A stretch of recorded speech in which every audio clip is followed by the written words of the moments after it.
Hurricane Milton and Ian impact on upper-lower Floridan aquifer groundwater elevations for the peninsular core of Florida. This video shows the measured upper Florida aquifer water levels following Hurricane Milton and Hurricane Ian, and shows levels in the St. Johns River Water Management District, the Southwest Florida Water Management District, and the South Florida Water Management District. Focused on the Four Corners area are the Green Swamp High in Central Florida, and emanating out of this high to show the levels that were achieved during the extraordinary rainfall recharge event to the upper Florida aquifer.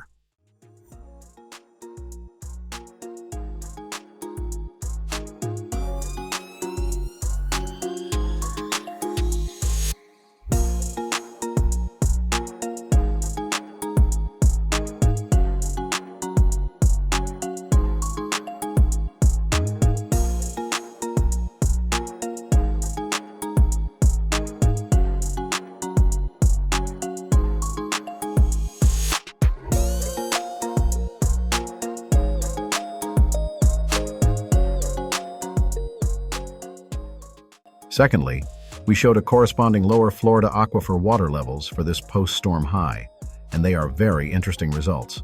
We have found an area which is relatively flat in the lower Florida aquifer and responds almost at the same elevation across a broad area.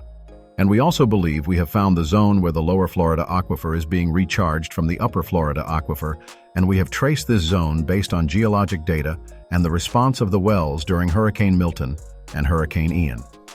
This provided a significant load test on both aquifers and allowed us to see where the upper Florida aquifer started diving down into the lower Florida aquifer, and these are estimated and appear to be reliable and are wood and investigation, especially as they show for the first time the limits of the most likely zone where the lower Florida aquifer.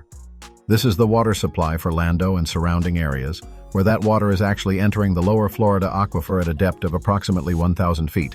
And it shows where we consider the primary charge to the lower Florida on the Sugarloaf Mountain area and in the Horizons West area on the east side of US 27. This zone of high recharge has been prepared with precision as we inspected the post-Milton levels in the upper and the lower Florida to see where the lower Florida actually started behaving differently than the other areas.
Since 2017, the intense hurricanes and storms have produced more than 70% of the top flow rates measured in Central Florida's streams, canals, and rivers, and this new normal has produced the top 10 measured events. This map shows the major flow gauges, leaving the once landlocked Orlando metro area for the last 3 major storms, and show them side by side for comparison. Some of these are remarkable and stunning, such as the Little Econ River exceeding 10,000 CFS during Hurricane Ian at the University Belvidere area. This is actually an urbanized drainage canal which exceeded the flow of the St. Johns River and flash-flooded residents.